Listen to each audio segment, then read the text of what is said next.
주옵소서. 감사드리며 예수님의 이름으로 간절히 기도드립니다. 아멘. 세상 원리도 그렇고 영적 원리도 그렇고 모든 것은 리더십을 의존하게 돼 있습니다. 회사로 말하면 이 회사를 이끄는 오너, 리더에 의해서 그 회사의 모든 것이 달려 있지 않습니까? 정부도 마찬가지고 교회도 마찬가지고 가정도 마찬가지입니다. 모든 것은 그 리더십을 의존해야 한다는 것이죠. 우리가 이제 하나님의 교회를 놓고 볼 때 갈라디아서 3장 말씀에 의하면은 그리스도 예수 안에서 모든 자들이 다 하나다라고 말을 합니다. 그럼에도 불구하고 오늘날의 교회 공동체 안에서의 리더십의 역할은 매우 중요합니다. 내가 리더십의 자리에 들어간다는 것은 거기에 상응하는 코스트, 이 대가를 지불할 각오를 해야만이 된다는 거. 저도 주께 소명을 받을 때는 주님을 사랑하는 마음, 그거 한 가지만 보고 제가 주님께 저의 인생을 디보션을 했는데 들어가 보니까 그 세계로 들어가 보니까 가면 갈수록 시간이 가면 갈수록 저의 선택이 옳지 않았다 하는 생각을 참 많이 했습니다. 제가 목회를 이제 은퇴를 할 때까지 저의 이 물음과 대답은 다르지 않을 것 같아요. 하루하루를 간다는 게 참 어렵다 이런 생각을 많이 합니다. 오늘 본문은 레위기 21장과 22장은 이스라엘 공동체 리더십에 속한 그 제사장들에게 준 규례입니다. 이렇게 놓고 보면 또 이 21장, 22장은 오늘날의 목회자들에게 주신 말씀이다 이렇게 생각해서는 안 됩니다. 왜냐하면 신약에 와서 구약의 제사장 역할을 했던 사람들, 하나님의 특별한 부르심에 따라서 하나님을 더 가까이서 섬겼던 사람들이 있었다면 신약에 와서 그 제사장 역할을 누구에게 위임하시냐면 모든 그리스도인들에게 위임하신다는 거죠. 우리가 구약 성경을 읽을 때 잊지 말아야 될 것은 구약은 항상 신약의 관점에서 봐야 되고 신약 성경으로 해석을 해야 됩니다. 이 구약 성경에 기록된 말씀이 신약에서는 어떻게 설명하고 있는지, 어떤 의미를 전달하려고 하는 것인지를 우리가 신약 성경을 인내를 가지고 끝까지 성경을 읽어봐야 구약에서 진정 말씀하고자 하는 그 성경의 의미를 우리가 올바로 이해할 수 있거든요. 이 제사장이라는 개념만 놓고 보더라도 구약의 제사장의 이야기가 나와는 상관이 없는 게 아니라 우리 모든 그리스도인들에게 주어진 말씀이라는 차원에서 저와 여러분이 이 신약 시대의 제사장으로서 다시 말하면 하나님이 보실 때에는 우리 모두가 다 사역자죠. 하나님이 보실 때에는 저와 여러분 모두가 다, 저를 포함해서 우리 모두가 다 리더십이라고 말할 수가 있는 것입니다. 그런 차원에서 이제 오늘 본문을 보면은 이 영적인 리더들, 사역자들, 저는 이제 그것을 조금 더 좁게 적용을 하면 직분을 맡은 사람들이 지켜야 할 세 가지 이 중요한 교훈을 우리에게 주고 있다라고 봅니다. 이제 주일에 직분자 수련회 때 좀 디테일한 내용들을 가지고 말씀을 좀 풀어 보겠지만은 우리가 이제 오늘 레위기라는 성경 텍스트 안에서 저와 여러분에게 하나님이 주시는 이 말씀 안에서 우리가 지켜야 할 세 가지를 오늘 성경에서 같이 함께 묵상하면서 이 2023년 첫 수요 예배의 말씀으로 함께 은혜를 받고자 합니다. 첫 번째는 몸과 마음의 순결을 지켜야 됩니다. 오늘 본문 1절 말씀에 우리 한번 같이 이 말씀을 한번 다시 읽어보겠습니다. 시작. 여호와께서 모세에게 이르시되 아론의 자손 제사장들에게 말하여 이르라.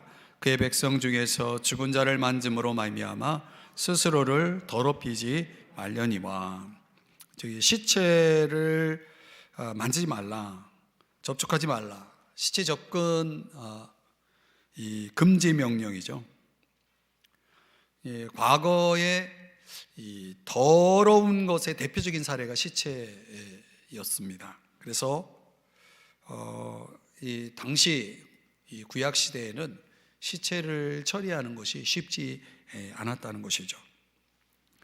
본문 우리가 1절 읽었는데 2절 말씀에도 보면은 2절 3절을 계속 이어서 보면 그의 살붙인 그의 어머니나 그의 아버지나 그의 아들이나 그의 딸이나 그의 형제나 3절 출가하지 아니한 처녀인 그의 자매로 말미암아서는 몸을 더럽힐 수 있느니라. 다시 말하면 시체를 만질 수 있는 말하자면 예외 조항이 뭐냐면 가족인 경우에는 가족 중에 누가 돌아가셨다 그러면 그 시체는 만질 수 있다는 거예요.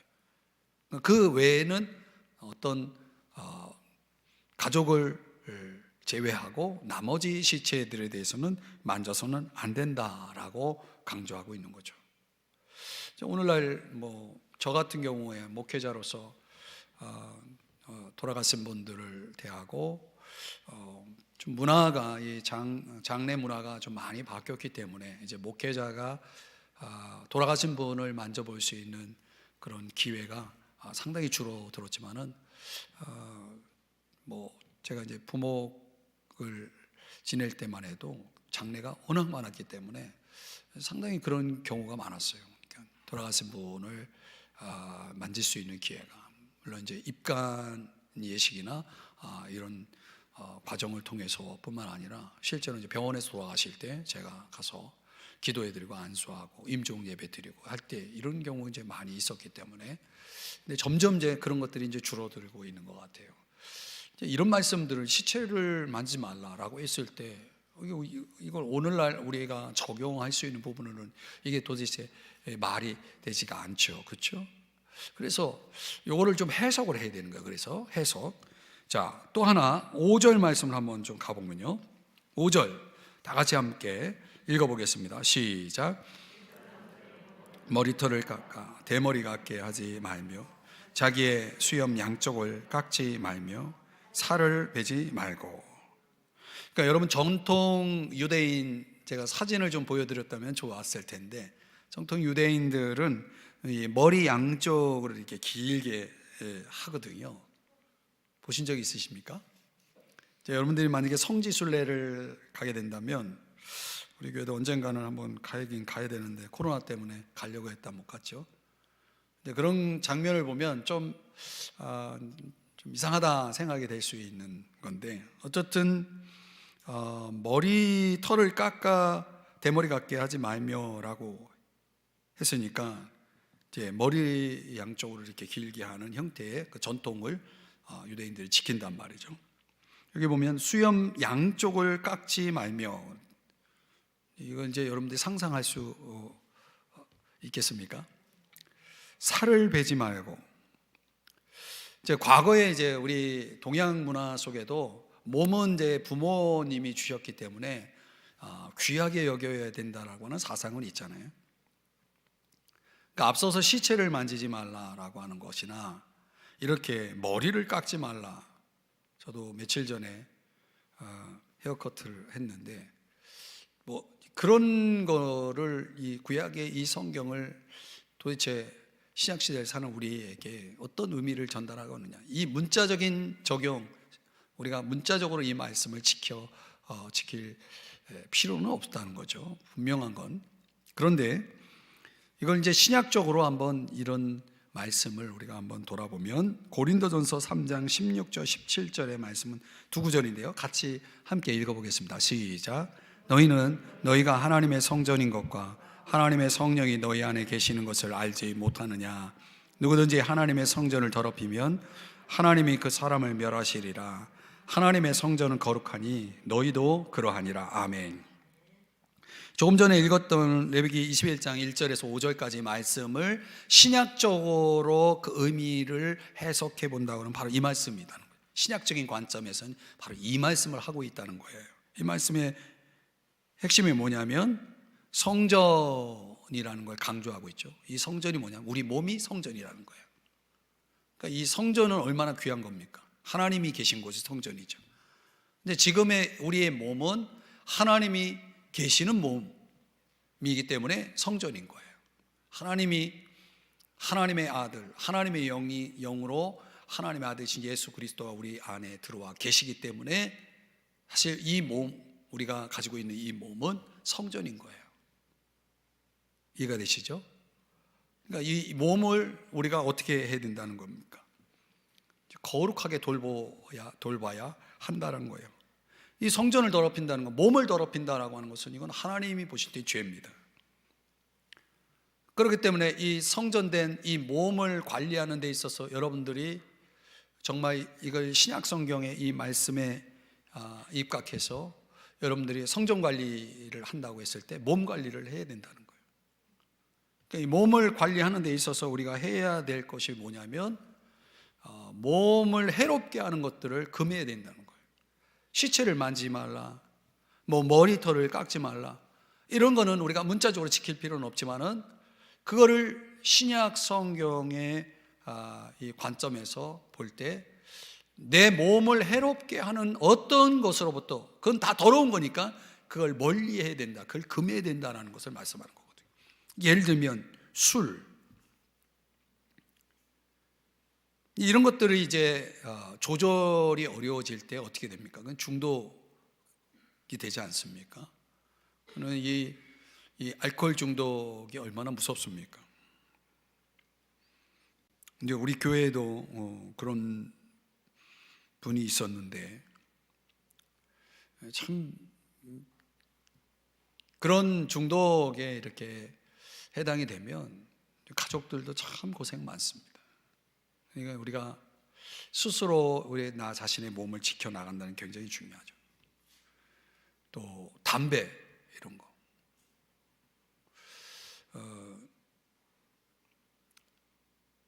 굳이 제가 이걸 예를 들어야 될지 말아야 될지 모르지만 커피 이런 것도 카페인 들어가 있는 거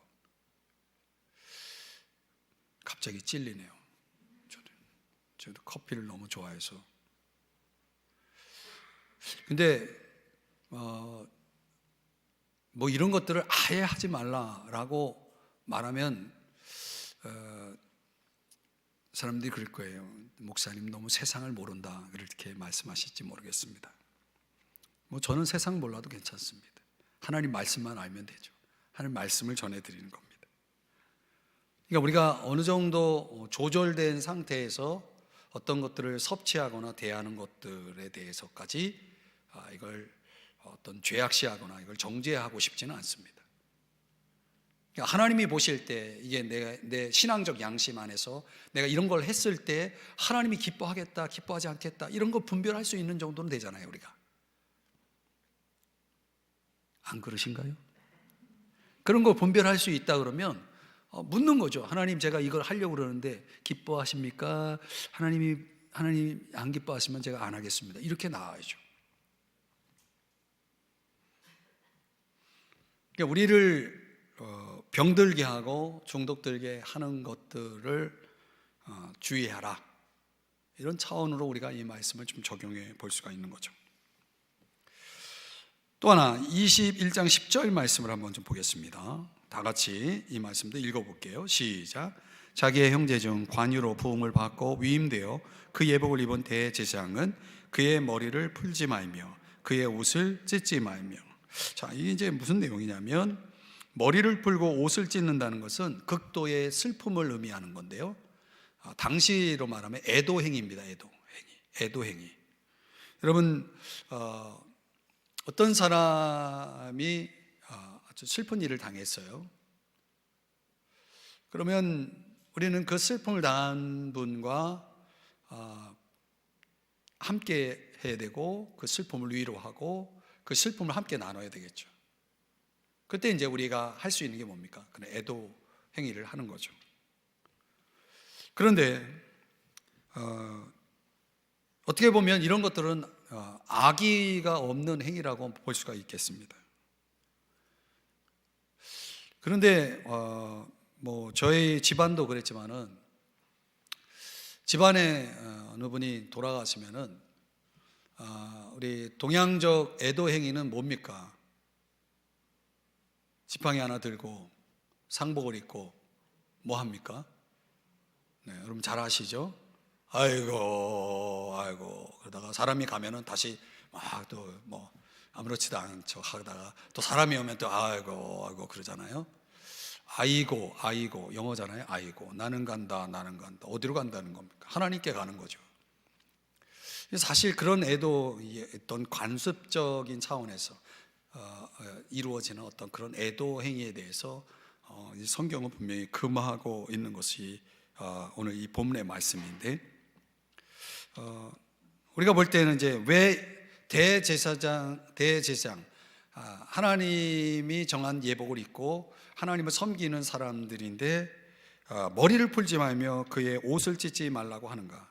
이 아론이 자기 두 아들이 죽었을 때 하나님의 말씀을 어겨서 두 아들이 죽지 않습니까? 그때 이 애도 행위를 금지했기 때문에 아들을 위해서, 죽은 자기 아들을 위해서 슬퍼할 수도 없었고 울 수도 없었고 그랬단 말이죠. 근데 왜 이런 명령이 떨어졌느냐라고 할 때 우리는 그 의도를 이렇게 해석할 수 있습니다. 그러니까 하나님을 섬기는 사람은 어떤 면에서 보면 개인의 필요나 어떤 기호보다 더 중요한 것이 하나님께 헌신하는 거다, 하나님께 충성하는 거다라는 것입니다. 그 예를 신약 성경으로 넘어와서 누가복음 9장에서 아주 좋은 예를 예수님께서 말씀해 주셨어요. 길 가실 때 어떤 사람이 여짜오되 어디로 가시든지 나는 따르겠습니다 라고 하는 사람이 있었다고요. 그때 예수님이 뭐라고 말씀하시는지 58절은 여러분이 시작. 예수께서 이르시되 여우도 굴이 있고 공중의 새도 집이 있으되 인자는 머리 둘 곳이 없도다 하시고, 그러니까 어디로 가시든지 예수님 묵고 계신 숙소는 어디입니까? 라고 묻고 있는 건데 나는 머리 둘 곳이 없어. 나는 어떤 내가 정해놓은 방향, 어떤 장소 이런 데는 없다라고 하는 말씀이죠. 그 사람이 어디로 가든지 따를 것인데 어디로 가는지는 모르는 거예요. 그럼 따를 수 없는 거죠. 그렇죠? 자, 59절에 또 나온 길을 또 다른 사람이 이렇게 말하는 겁니다. 또 다른 사람에게 예수님께서 나를 따르라 이렇게 예수님이 말씀을 하니까 그가 이르되 나로 먼저 가서 내 아버지를 장사하게 허락하옵소서. 또 장사가 또 나왔어요. 그때 예수님께서 60절에서 이렇게 말씀하는데 다 같이 읽어보겠습니다. 시작. 이르시되 죽은 자들로 자기의 죽은 자들을 장사하게 하고 너는 가서 하나님의 나라를 전파하라 하시고. 어떻게 보면 앞에서 어디로 가시든지 내가 따르겠다라고 했을 때 나는 머리 둘 곳이 없다라고 말씀하시는 거예요. 그러니까 예수님은 사람들로부터 너무나 배척을 받았기 때문에 정처 없이 떠돌아 다닐 수밖에 없었다는 거죠. 정처 없는 길을 다닌 것입니다. 그러니까 만약 우리가 예수님을 따른다고 한다면 틀림없이 정처가 없기 때문에, 정처 없이 다니기 때문에 희생적인 삶이 기다리고 있는 거죠. 예수님을 따르는 사람들에게는 이런 희생적인 삶을 각오하지 않으면 안 된다라고 하는 것을 가르쳐 주시는 것이고, 좀 전에 읽은 이 59절 60절의 말씀은 내가 먼저 좀 장사를 지내고 오겠습니다, 그 후에 주님을 따르겠습니다 라고 했을 때 주님은 반대로 말씀했어요. 너는 나를 따르고 죽은 자가 장사를 지내게 하라 라고 말하는 거죠. 그러니까 주님을 따르는 일이 장사를 지내는 보다 앞에 있었다는 거예요. 이건 뭘 얘기하는 겁니까? 하나님 나라의 일이 장래보다 더 중요하다는 거예요. 다시 말하면 인륜, 세상 일, 이거보다 하나님 나라의 일이 더 중요하다라는 걸 가르쳐주고 있는 거죠. 오늘날 예수를 믿는 그리스도인들이 과연 이 말씀 앞에 문자적으로 이 말씀을 따를 수 있겠는가? 큰 도전이 아닐 수 없죠. 저는 사실 이 말씀을 이제 문자적으로 지켰거든요. 저희 장모님 돌아가실 때도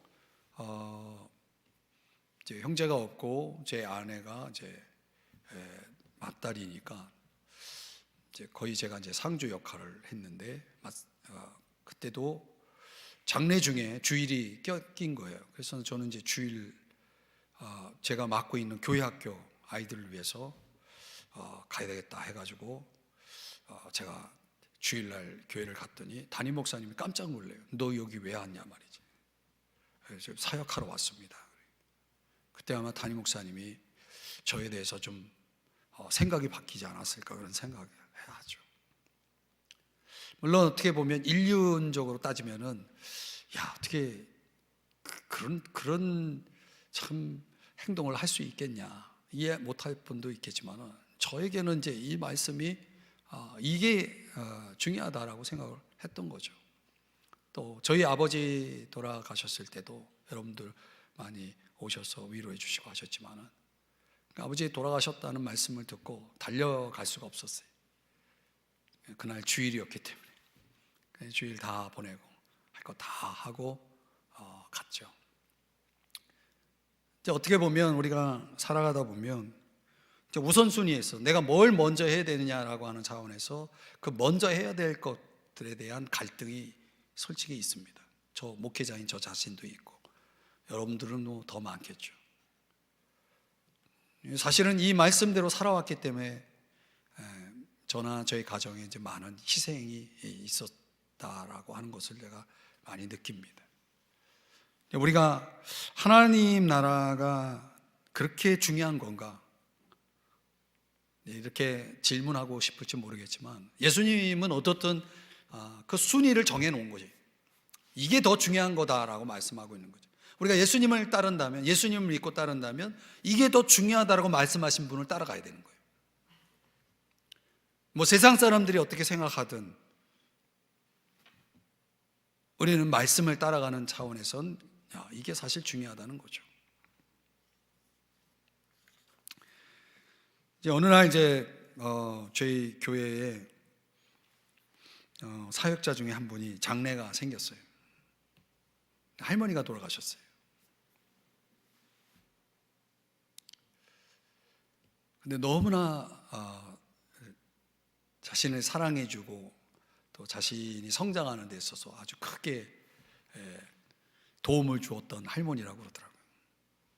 저보고 그러는 거예요. 목사님,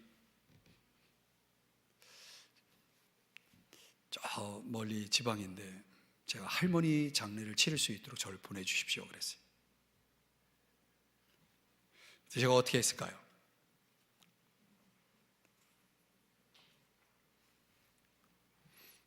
그때도 이 말씀을 생각했어요. 그래서 제가 주일 사역 끝내고 가라 그랬어요. 근데 제 말을 안 듣더라고요. 가버렸어요. 이제 그건 그분의 선택이죠. 그 장례를 치르고 와서 제가 이제 어떻게 나올지 상당히 두려워하고 있는 그 모습을 보면서 제가 긍휼을 베풀었어요. 용서를 했지만은 제 말을 듣지 않는 거에 대해서 용서를 했지만은 그러나 제가 이제 속으로는 그렇게 생각했어요. 하나님 보실 때 물론 그게 이제 직계 차원에서 아버님이었거나 어머님이었다면 제 생각이 조금 달랐으리라고 생각이 돼요. 저는 그렇게 하지 않을지라도 상대방에게 그런 요구를 하지는 않았을 것 같아요. 근데 할머니인데 사역을 그냥 통째로 다른 사람한테 두고 내려간 거에 대해서는 저는 하나님은 안 기뻐하셨으리라고 봐요. 인륜적으로는 아주 잘했지만은 하나님이 보실 때에는 잘한 것이라고 생각하지 않습니다. 그러나 저는 인간적으로는 또 용서를 했고, 어떻든 우리 교회에서 사역을 잘 하다가 다른 데 갔지만은, 우리가 이렇게 살다 보면요, 참 어떤 걸 먼저 해야 될지 선택하기 어려울 때가 많아요. 제가 그걸 알아요. 저는 이제 목회자이기 때문에 목회자로서 제가 선택하는 것을 우리 모든 성도님들이 똑같이 해야 된다고 생각하지는 않습니다. 각자의 그 컨텍스트, 상황 속에서 본인이 할 수 있는 것들을 하는 거죠. 여러분들이 집안에 장례가 생겼는데 주일 성수하고 가라고 제가 여러분들 가르치지 않습니다. 걱정하지 마세요. 제가 그렇게 요구하지도 않습니다. 근데 내가 하나님 앞에서 내 모습, 내 각자가 하나님 앞에서 어떤 것을 우선순위로 하고 살아가느냐라고 하는 내 중심은 분명히 하고 있어야 된다고 저는 믿습니다. 내가 주님을 믿고 따르는 제자로서 내가 정말 뭘 가장 중요하게 여기느냐라고 하는 이 문제에 대해서는 내가 실제적으로 그렇게 하지 않더라도 내 중심에 있어서는 분명하게 그것을 정해놓고 있어야 돼요. 그러지 않으면은 매일매일 살면서 굉장히 갈등이 많아질 수밖에 없습니다. 여러분의 표정을 보니까 지금 상당히 고민이 많은 표정을 짓는 것 같아요. 자, 61절, 62절에 보면 이런 표현이 있죠. 주님, 제가 주님을 따르겠습니다. 그런데 먼저 좀 가져가고 작별하고 오겠습니다. 이렇게 나온 거예요. 예수님의 답변이 뭔지 62절을 다 같이 읽어보겠습니다. 시작. 예수께서 이르시되 손에 쟁기를 잡고 뒤를 돌아보는 자는 하나님 나라에 합당하지 아니하니라 하시니라. 손에 쟁기를 잡고 뒤를 돌아보면 어떻게 될까요? 그 쟁기질이 바디랑이 곧게 못 갈아지겠죠. 바디랑을 곧게 가기 위해서는 앞을 봐야지 뒤를 보면서 어떻게 할 수가 없죠. 그러면 밭을 이루는 데 있어서 제대로 될 수가 없는 일이죠. 철저하게 이 누가복음 9장에서 예수님이 가르쳐 주시고 있는 교훈은 하나님의 일을 하려면 하나님 나라의 일이 우선이 되어야 된다, 최우선이 되어야 된다라고 하는 부분을 강조하고 있는 것입니다. 우리가 볼 때 여러분들은 어떤 유교적인 차원에서 도덕적인 차원에서 생각을 많이 하실 수 있겠지만은 어떻게 보면 우리의 삶에 있어서 우리의 삶의 권위는 누가 가지고 있냐면 하나님이 가지고 있다는 거. 우리는 이거 잊지 말아야 됩니다. 하나님의 일들을 하는 사람들이, 하나님의 사역을 하는 사람들에 있어서 이런 것들을 분명히 하고, 내가 어느 경우에는 정말 그 경우를 그대로 적용하지 못하더라도 내 마음 중심은 이게 우선이다라고 하는 정도는 내가 인정할 때 그게 정말 예수 믿는 사람이 아닐까라는 생각을 해봅니다. 그래서 좁은 문이에요. 그래서 좁은 길이에요. 모두가 다 인정하고 모두가 다 좋아하고 모두가 다 박수 쳐줄 수 있는 인생을 살아가는 데 있어서 예수님을 따른다? No, 절대 불가능합니다. impossible 합니다. 절대 그렇게 될 수 없습니다. 그래서 우리가 날마다 그런 부분에 있어서 선택을 해야 되겠죠. 근데 오늘 보니까 애도 행위와 같은 것들에 대해서 왜 이렇게 성경은 이런 것들을 금하느냐라고 하는 차원에서 우리가 신약적인 좀 교훈을 한번 좀 생각을 해봐야 되겠는데, 데살로니가전서 말씀을 한번 좀 보겠습니다. 형제들아, 자는 자들에 관하여는 너희가 알지 못함을 너희가 원하지 아니하노니 이는 소망 없는 다른 이와 같이 슬퍼하지 않게 하려 함이라. 14절 같이 읽습니다. 시작. 우리가 예수께서 죽으셨다가 다시 살아나심을 믿을진데 이와 같이 예수 안에서 자는 자들도 하나님이 그와 함께 데리고 오시리라. 아멘. 여러분, 성령의 열매 가운데 뭐가 있냐면 절제라는 게 있죠. 내가 지금 슬픔을 겪고 있다고 할 때에 그 슬픔도 이 성령의 열매 절제 가운데 들어가야 된다라고 하는 것을 오늘 성경이 말씀해 주는 거거든요. 그러니까 어떻게 보면 과도한 슬픔이라는 게 있어요. 아주 너무 지나친 슬픔. 예를 들어서 우리가 우리의 이웃들의 어떤 슬픔에 동참한다는 차원에서 같이 슬픔을 나눌 수 있죠. 그렇게 해야 되고 우는 자들과 함께 울어 주어야 되겠죠. 그러나 그 슬픔이 너무나 지나치면은 그는 어떤 행위냐면 소망을 부인하는 행위다.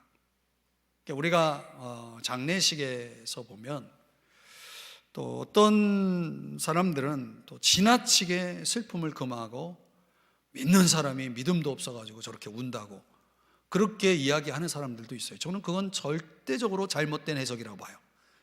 성경은 슬픔을 정죄하지 않습니다. 그러니까 내가 돌아가신 분을 위해서 내가 슬퍼한다, 눈물 흘린다, 그건 지극히 당연한 거죠. 예수님도 우셨거든요. 죽은 나사를 보면서 우셨거든요. 그 눈물이라는 것, 슬픔이라는 것은 그것은 정죄될 죄악이 아닌 것입니다. 그러나 성경이 금하는 건 뭐냐면 지나치게 슬퍼하는 거예요. 그 지나친 슬픔은 마치 이 세상이 전부인 것처럼 생각하기 때문에 오는 반응이라는 거죠. 그래서 어느 정도 슬픔과 눈물은 필요하겠지만은 그게 지나친다라고 하는 것은 장차 우리 주님 재림하실 때 우리가 천국에서 우리 앞서간 그리스도 안에서 먼저 죽은 자들을 만나고 그 소망 가운데 영원한 삶을 살게 될 것에 대한 소망을 여러분 가지고 계시죠?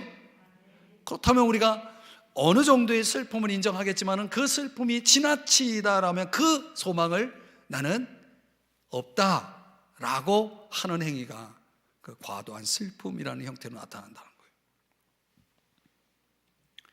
저도 제 아버지 이제 돌아가시고 나서 별로 아버지랑 정이 많지 않았는데도 불구하고 한동안 눈물이 나오더라고요. 아버지만 생각하면. 근데 솔직히 그 눈물이 오래 가진 않았어요. 지금 아버지를 생각해도 전혀 눈물이 안 나와요. 오히려 소망이라는 것들로 승화하게 되니까 천국 가면 또 만나겠지 이런 소망을 가지니까 오히려 기뻐요. 아버지를 생각하면 막 기뻐요. 소망이 나를 기쁘게 하더라고요. 그런 거 아니겠습니까, 여러분? 그러니까 우리가 오늘 이 구약 성경에서 말하고 있는 것들이 너무 일륜적으로 또는 어떤 우리가 생각하는 어떤 유교적 차원에서 어떤 그런 도덕적인 관점에서 이 성경을 들여다보면 도대체 이 성경은 이건 말이 안 된다라고 생각할지 모르지만은 우리가 신약 성경의 해석과 함께 다시 한번 이 본문을 들여다본다면 여기에 굉장한 복음이 있고 은혜가 있다라고 하는 것을 알 수가 있습니다. 자, 오늘 본문 속에서 또 하나 사역자가 가지고 있어야 될 몸과 마음의 순결을 강조했다면 두 번째로 강조하는 게 뭐냐면 가정의 순결입니다. 13절 말씀해 보면 그는 처녀를 데려다가 아내를 삼을지니 아내에 대한 얘기들 하고 있죠. 거룩한 성도의 가정 속에 있어야 될 것이 뭐냐면 경건성입니다. 15절 말씀은 같이 읽어볼까요? 시작. 그의 자손이 그의 백성 중에서 속되게 하지 말지니 나는 그를 거룩하게 하는 여호와임이니라. 아멘. 분명히 하나님이 우리에게 요구하는 거룩함이라는 것은 가정 속에서도 적용이 돼야 됩니다. 내가 가정 안에서도 거룩해야 된다라고 하는 것입니다. 베드로전서 2장 5절 신약 성경의 해석을 좀 도움을 받는다면 우리는 거룩한 제사장이 되어야 된다라고 하는 말씀을 하고 있죠. 그 거룩한 제사장이 해야 할 일은 하나님이 기쁘게 받으실 제사를 드려야 되는데 제사를 드릴 때 뭐가 필요합니까? 제물이 필요하죠. 그 제물이 뭐냐? 베드로전서 2장 9절 말씀을 또 한번 보면요, 여기에 보면은 제사장들이다, 거룩한 나라다, 이제 우리의 정체성을 말씀을 하고 있죠. 근데 우리가 하나님 앞에 드릴 제물의 형태가 오늘 본문 베드로전서 2장 9절에서는 어떤 말씀을 하냐면 아름다운 덕을 선포하게 하려 함이라. 그러니까 하나님 앞에 우리가 드려야 될 제물이 뭐냐면 덕을 끼치는 거룩한 덕을 드러내는 그런 제물을 하나님 앞에 드려야 된다는 거예요. 삶의 제물을 우리가 하나님 앞에 드려야 된다는 거죠.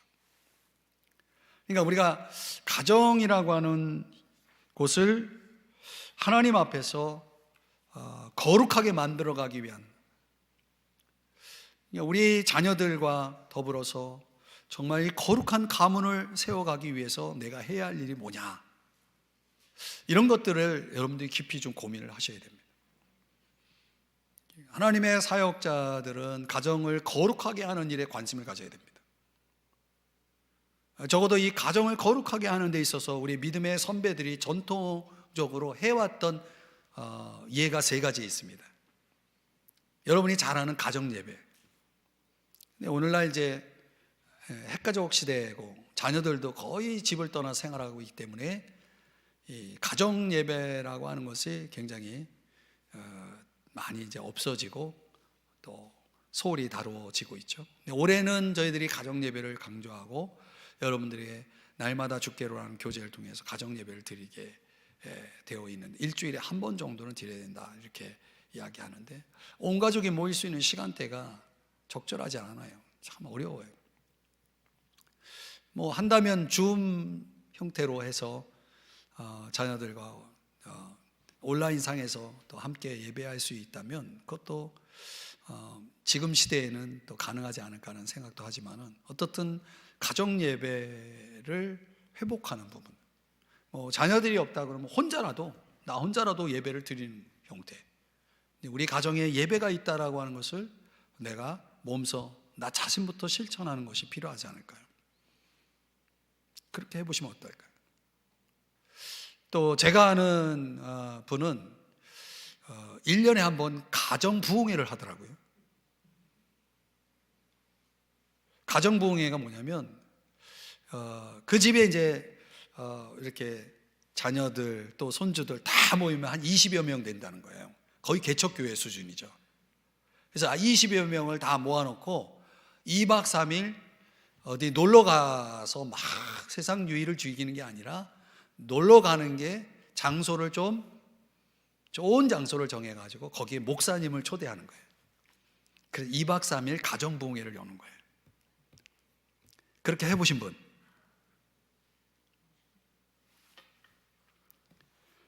우리가 모르는 세계가 많아요. 우리가 할 수 있는 부분들, 저는 뭐 저희 집안은 뭐 꼭 그 정도는 아니지만은 어떻든 명절 다가오잖아요. 그럼 온 가족이 모여서 어떻든 함께 예배를 드리는 정도는 할 수 있겠죠, 그죠? 근데 그걸 조금 더 좀 확장시키면 아예 목회자를 모아서 초대해서 부흥회를 여는 어떤 그런 형태. 그때마다 강사비도 드리고, 목사님한테 강사비도 드리고, 그 다음에 그 목사님으로부터 많은 이제 식사도 같이 하고 하면서 상당히 깊이 교제를 한대요. 그러면 그게 1년간 되는 거예요, 그 은혜가. 그래서 자기 집은 항상 그 1년에 한 번, 근데 목회자를 매일 좀 강사를 바꾼다는 거예요. 자기가 좋아하고 또 존경하는 훌륭한 목사님을 이제 1년에 한 번씩 강사를 바꿔서 그렇게 초대해서 부흥회를 한다고 그러더라고요. 여러분 중에 오늘 이 말씀 듣고 한번 도전이 되신 분들 한번 계획을 해보시면 어떨까 생각이 됩니다. 혹시 저를 강사로 모시려고 그러든 좀 미리 일찍 좀 날짜를 잡으셔야 됩니다. 또 하나가 뭐냐면, 우리 믿음의 선배들이 했던 게 뭐냐면 가족들과 큐티를 나누는 겁니다. 가족들과 큐티를 나누는 거. 그래서 날마다 주께로라고 하는 이 본문, 여러분 지금 교재를 갖고 계시는데 자녀들과 같이 그 본문의 말씀을 공유할 수도 있겠고, 아니면 가족들과 같이 그날 말씀 묵상한 걸 같이 전화상이나 아니면 통화를 통해서 어떤 형태로든 그들과 함께 나누는 거, 이런 것도 아주 좋은 적용이라고 봅니다. 어떻든 온 가족이 정말 주님 앞에 나가는 모습으로 되어진다면, 저는 이제 올해가 이제 그런 해가 되기를 좀 바라고 그런 목표를 향해서 사실은 이제 출발했는데, 어떻게 얼마나 여러분의 가정 속에 그런 일들이 일어날지 모르겠습니다. 완벽할 수는 없죠, 우리가. 그러나 노력할 수는 있죠. 그렇죠? 우리가 최선을 다하고 그걸 위해 기도하고. 그래서 여러분 한번 그런 차원에서 여러분의 가정에 이런 정말 거룩한 가정을 만들어가는 그런 작업들, 그런 일들이 여러분의 가정에 충만할 수 있기를 주의 이름으로 축복합니다. 18절 말씀 한번 또 가보겠습니다. 18절에 보면은 레위기 21장 18절, 누구든지 흠이 있는 자는 가까이 하지 못할지니 곧 맹인이나 다리 저는 자나 코가 불완전한 자나 지체가 더한 자나. 여기 이제 장애인들은 제사장에 들어가지 못한다라는 이 말씀인데, 이 말씀 때문에 상당히 많은 분들이 오해를 하고 성경은 장애인에 대해서 이렇게 편애하는구나, 장애인들을 인정하지 않는구나, 이렇게 생각하시는데 절대 그렇지 않습니다. 장애라고 하는 차원에서 생각해 보면 구약시대나 오늘 이 시대나 우리가 사는 이 시대나 다르지 않죠. 장애인은 어느 시대나 있죠. 근데 우리가 신약적으로 와서 보면 구약은 외적인 축복을 강조한다면 신약은 내적인 축복, 영적인 축복을 강조하거든요. 몸이라는 것도 형태도 마찬가지입니다. 우리가 몸의 건강을 이야기했지만 사실 몸의 건강보다 더 중요하게 다루고 있는 것은 마음의 건강이죠. 마음의 건강. 오늘날 육체의 장애라고 하는 것은 이것은 우리들에게 있어서는 이건 하나님이 우리가 허락하신 그런 환경들이잖아요. 몸의 핸디캡을 가지고 살아가는 사람들 안에서도 행복하고 축복된 사람이 너무 많습니다. 여러분이 잘 아는 헬렌 켈러 같은 삼중고를 겪은 그 여인도 하나님의 축복 속에서 얼마나 행복하고 정말 영향력 있는 삶을 살았는지를 여러분들이 들어서 아실 겁니다. 성경은 결코 몸의 장애를 어떤 부정적으로 해석하거나 죄악된 형태로 설명하지 않습니다. 그러나 이것은 또 강조합니다. 마음의 장애, 이런 부분들에 대해서는 해결되어야 할 것을 말씀하고 있어요.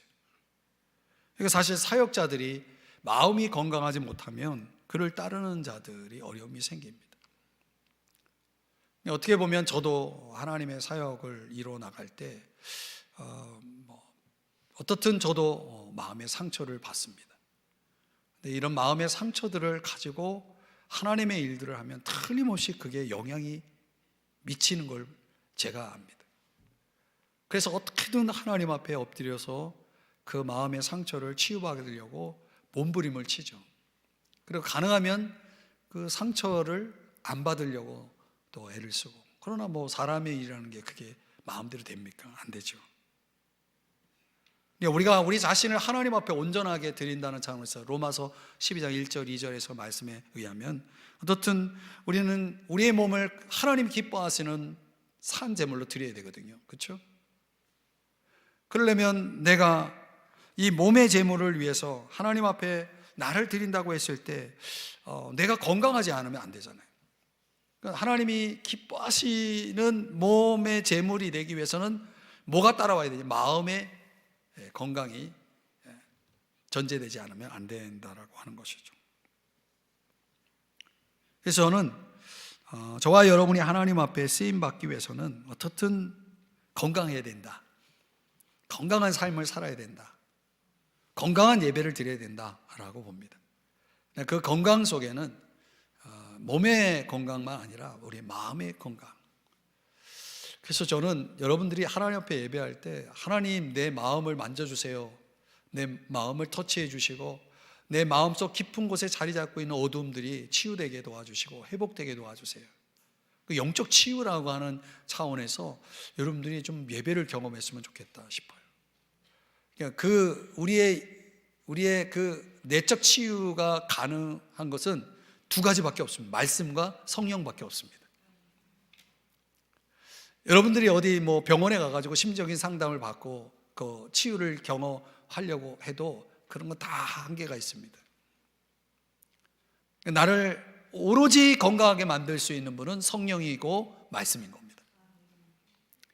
그걸 통해서 깊이 있게 여러분들이 하나님 앞에 나와 엎드려 기도하고 예배 가운데 하나님 말씀을 여러분들이 은혜롭게 받으면서 그 말씀이 성령의 역사를 통해서 나를 만져서 내 마음속에 있는 모든 병들이 떠나가고 내가 건강해질 수 있다면 신앙생활 또 내가 하나님 앞에 드리는 모든 나의 삶의 예배가 정말 아름답고 또 주님을 제대로 영광스럽게 할 수 있다라고 하는 거 우리가 기억했으면 좋겠습니다. 자, 이제 말씀을 정리해 보면 어떻든 하나님이 쓰시는 사람은 뭔가 달라야 된다라고 하는 거죠. 몸과 마음의 순결도 필요하고 가정을 거룩하게 만드는 작업이 필요하고 또 어떤 차원에서는 내 마음의 어떤 그런 건강을 위해서 또 하나님 앞에 내가 경험해야 될 영적 치유 이런 것들이 다 복합적으로 따라와야 저와 여러분이 하나님의 온전한 사역자로서 정말 거룩한 제사장으로서의 역할을 수행할 수 있다. 만약 그렇게 되기만 한다면 저와 여러분은 뭔가 세상 사람과 다른 그 다름의 매력을 가지고 우리가 세상을 살아가게 되죠. 그런 매력을 사람들은 보면서 끌리는 거죠. 나를 통해서 주님이 따라올 수 있고 나를 통해서 주님이 전도의 열매를 맺게 하시는 그런 역사를 이루어 가신다라고 봅니다. 여러분, 우리 서로 기도해 주십시다. 서로의 그 건강을 위해서 또 여러분들은 또 저를 위해서도 기도해 주셔서 저의 마음의 건강을 위해서 제가 잘 회복되고 일어날 수 있도록 위해서 기도해 주시면 그게 다 여러분에게 돌아가는 거죠. 또 우리가 서로 나 자신과 서로를 위해서 그렇게 우리가 하나님 안에서 온전해지고 순결해지고 건강해지면 그건 곧 공동체의 축복이고 나의 축복이고 나의 가정의 축복이 된다는 거 여러분 잊지 마시고 오늘 이 말씀을 여러분의 개인적인 삶에 잘 적용하시기를 주의 이름으로 축복합니다. 제가 잠깐 기도하겠습니다. 하나님 아버지, 오늘 이 말씀을 우리의 삶에 잘 적용해서 저희들이 몸과 마음이 그리고 우리의 가정이 또 우리의 신앙생활이 하나님 보시기에 건강하고 온전하고 아름다울 수